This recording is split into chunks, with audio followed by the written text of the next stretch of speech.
We get the best of both worlds. The fastest reflexes modern technology has to offer, onboard computer-assisted memory, and a lifetime of on-the-street law enforcement programming. It is my great pleasure to present to you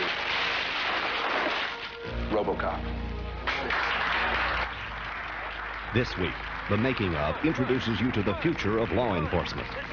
Part man, part machine. RoboCop.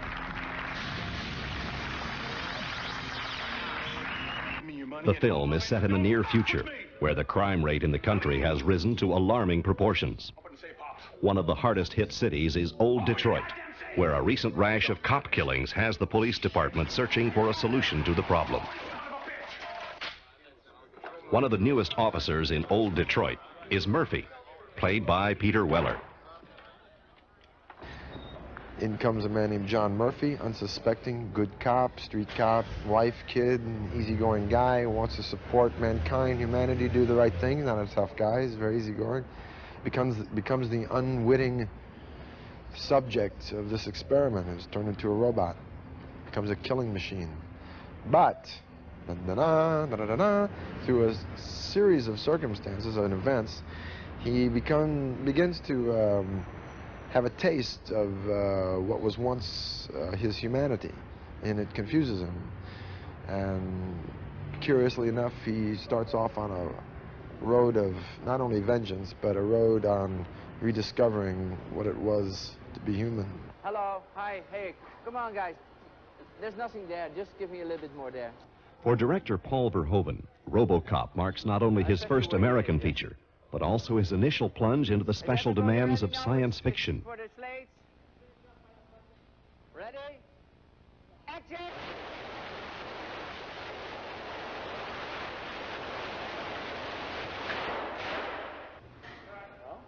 Yeah, jammed is actually the same moment, but we can intercut it, yeah? I think that he wanted to make the movie, and he did make the movie, for American sensibilities, not for European sensibilities.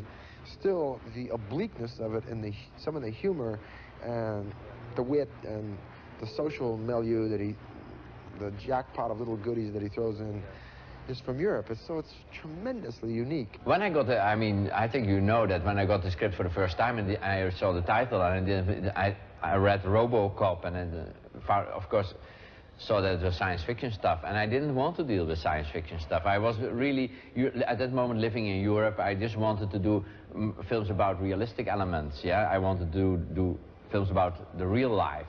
And so, after a couple of months later, I think they still hadn't found a director, I got a phone call from somebody at Orion asking me if I had read it, and I said, no, I didn't read it. She said, well, you should certainly read it. And then, with a lot of non-very sympathetic feelings, I started to read it, and I was not really completely convinced. It's not like seeing the heavens open or something like that, but when I put it down again, when I read it, it stayed in my mind, and it slowly started to, because what I saw was the possibility to do this kind of science fiction action picture, but that underneath the whole story there was something about the human mind or the human soul.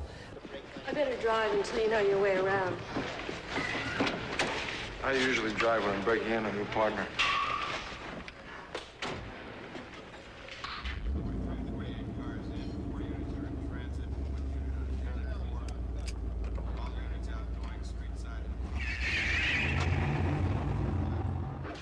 I personally think that this is the best thing Nancy Allen ever did. I personally think that this is the most vulnerable and charming and delightful and moving and touching that I've ever seen her be. I wasn't sure what you needed. Nancy Allen plays Ann Lewis, Murphy's former partner, and later the cyborg's one true friend. Allen, best known for her roles in Dress to Kill and Blowout, found a new challenge in RoboCop.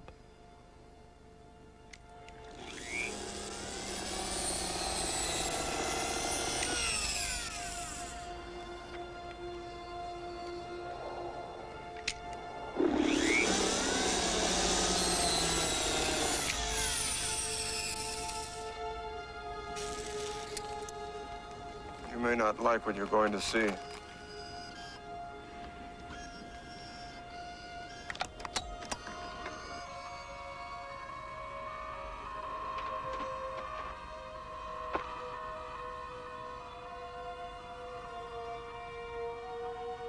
thing that was really, I mean, all throughout the movie, there's only, Peter and I only have a few scenes in the beginning together as partners, and all the rest of the time I'm playing with the robot, and I was very nervous about how am I going to relate to this creature, you know. And Peter's such a wonderful actor. I mean, there was just, you know, sometimes I'd look at him and is there anyone there? So I think because of how good he is at his job, it made it really easy for me. Helping Weller make the character of RoboCop come to life was the RoboCop suit. The costume was designed and created by special effects makeup genius Rob Bottin, whose credits include The Howling and The Thing. Working with a team of 20 assistants, Bottin spent 10 months developing the RoboCop suit and 6 months building it. Dennis Pavlik, a member of the team that was responsible for working with the RoboCop suit, discusses its creation. It came from a lot of months of talking to the director, Paul Verhoeven, and them going over what they wanted, sketches, building it out of clay, changing it, a lot of changing. And they finally, you know, agreed on one design. This is what you see. It took 10 hours to get into it the first time. 10 hours.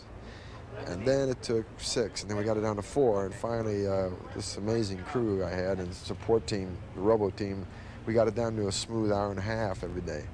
It was 128 degrees inside the thing. It was 105 degrees outside. I'm not saying Dallas, Texas, but it was about 128 degrees inside it. I would lose about 3 pounds of water weight a day. For the robotic situations in the film, you have really to find out how a robotic element in a film can look convincing, that it doesn't look ridiculous or absurd, or you don't accept it at all, or it's an element that is completely out of style with the rest of the picture. So these are all things that are really new, I suppose. You're not talking about another galaxy or something like this. You are talking about our civilization, and you're bringing in robotic elements, and you have to make them convincing to your audience. Drop the gun. You are under arrest.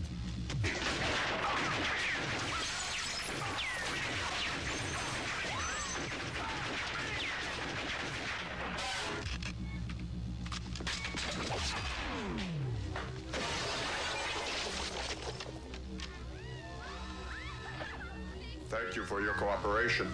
Good night. Sometimes it's really difficult to get these things on paper, yeah? You really have to know the writer and to talk with him and find out what is the common opinion behind what is written in the lines. It distinguished itself from other robot movies because it's about a guy who becomes a machine. It's a very violent movie. It's sort of a comedy, I think. I mean, if you like a good robot picture, this might be it. Ed 209, a cannon-fisted enforcement droid, was going to be the answer to old Detroit's crime problem. But when Ed goes haywire, RoboCop gets the go-ahead. However, Ed 209 is intent upon reclaiming the title of the future of law enforcement. Producer John Davison hired some of the finest special effects artists in the business to create authenticity within the robots. One of my earliest recollections of robots is sitting in front of a television set when I was 4 years old watching a local Philadelphia TV show called Mr. Rivets, and it was a man in a cardboard box painted silver. Hopefully we've done a little better than that. We have one of the all-star teams of special effects. We have Phil Tippett, Academy Award winner, doing all the stop-motion animation on the robot Ed 209.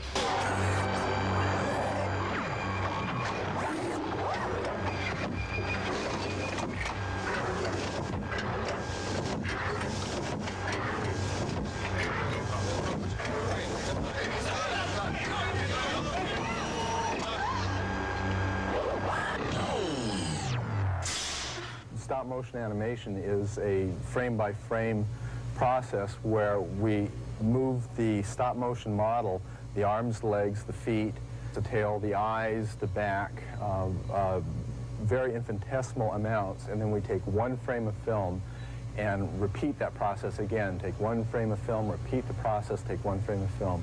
We have Pete Coran, who did all the roto effects in the Star Wars pictures. He's doing all our RoboVision shots, all the POVs of the robots. Give me a grid. Target. Target. Now follow. We have Rocco Joffrey. Is probably the finest young matte artist in the United States, doing all our matte paintings. You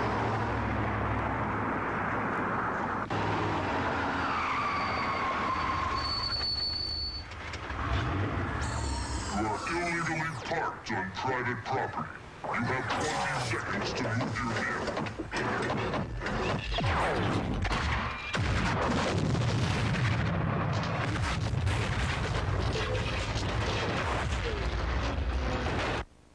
Action!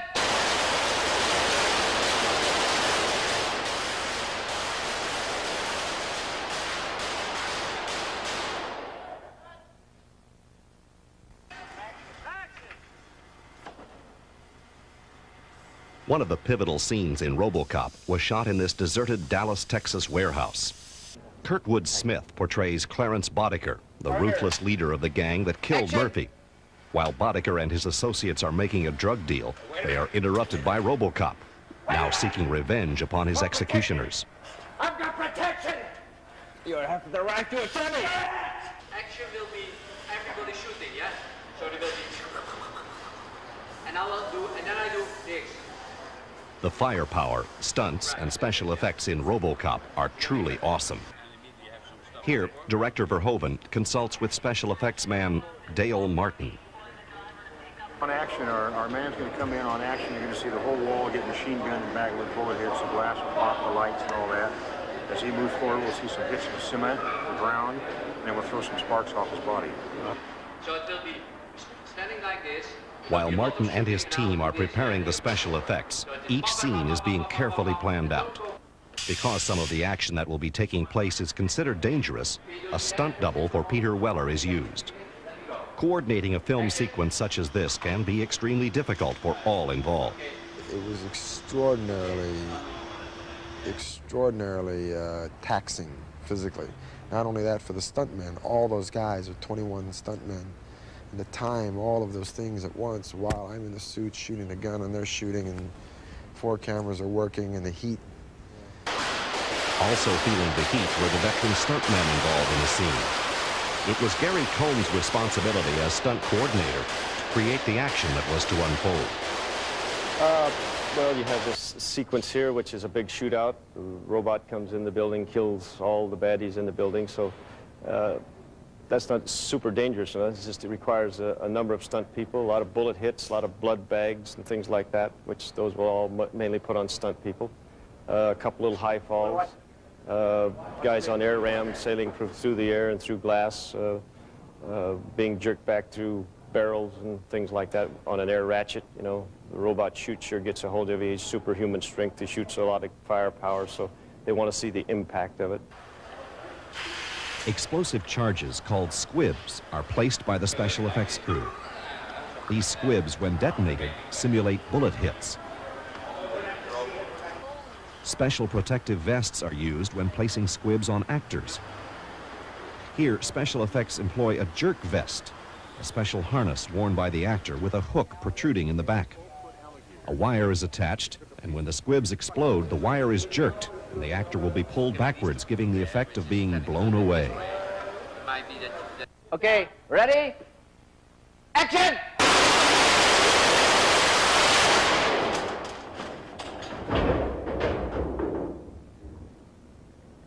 Cut it! In this case, the film turns out to be much more complicated than you could foresee on paper.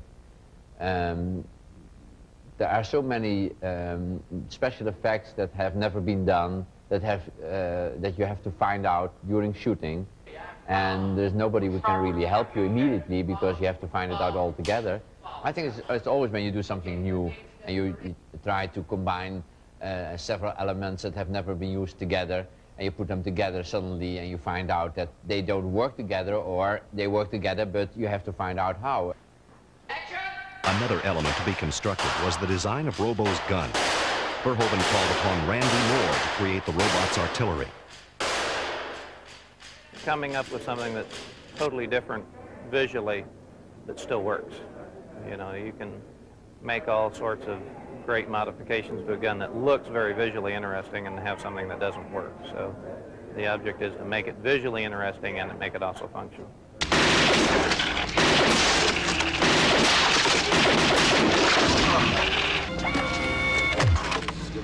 This guy is really good. He's not a guy, he's a machine. What are they gonna do, replace us?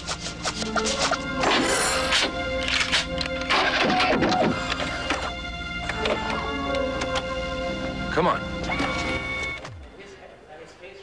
Portraying Bob Morton, the creator of RoboCop, is Miguel Ferrer, a man whose lust for power creates his own downfall. He's like the most ruthless, ambitious agent who ever sat behind a desk at William Morris. That's how I equate it, you know. The writer calls him a yuppie with teeth. So just a very ambitious, young, sort of up-and-coming, bright guy. Ferrer, whose credits include Flashpoint and Star Trek III, was looking forward to working for his new director. The real joy for me, I mean, it was working with Paul Verhoeven, you know. Truly, he's just unbelievable. I'm such a fan of his movies like everybody else. He's a quick and inventive and unsettled guy. And that took getting used to, but once I got used to that, which really didn't take a large adjustment because I'm sort of unsettled and restless. And once I got used to that, we got used to each other, that's where we were going to begin, then it was phenomenal. Phenomenal is also a good word for the stunts in RoboCop. Here, Verhoeven and Gary Combs plan a sequence that will find Clarence Boddicker crashing through a roof and onto the solid floor below. When the stunt is finished being choreographed, placement of cameras are selected, focused, and locked into position. The stunt team prepares by placing several mattresses on the area where Boddicker will land. Kurtwood Smith's stunt double rehearses his movements in this difficult scene. Finally, with cast and crew ready, film can be rolled.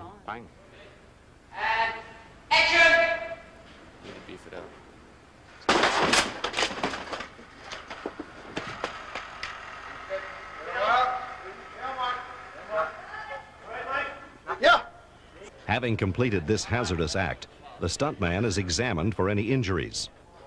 With no harm to account for, it's time to be ushered on to the next location for yet more grueling activity. As the action continues, Kurtwood Smith is brought in for close-ups. Here, Robo encounters his assailant and prepares to hurl him through a plate of glass.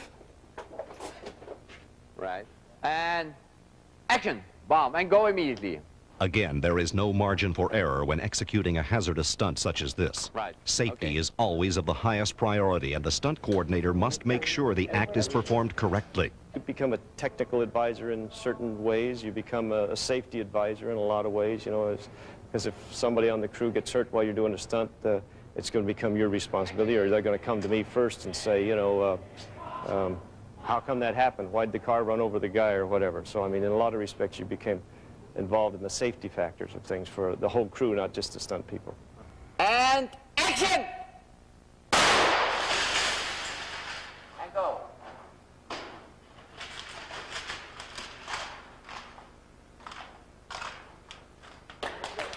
The success of any stunt sequence can be best measured when seen in the final action-packed version of the film.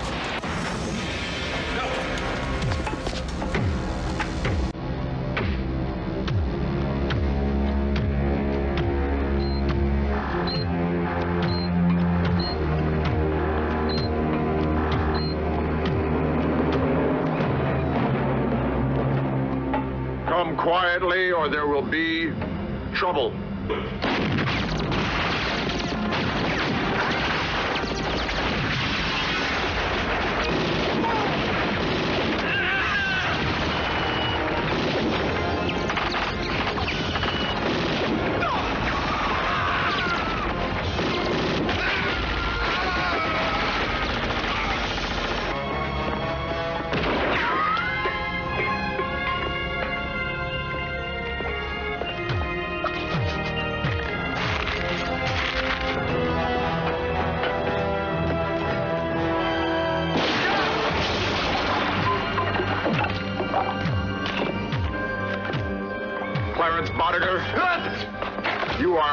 arrest.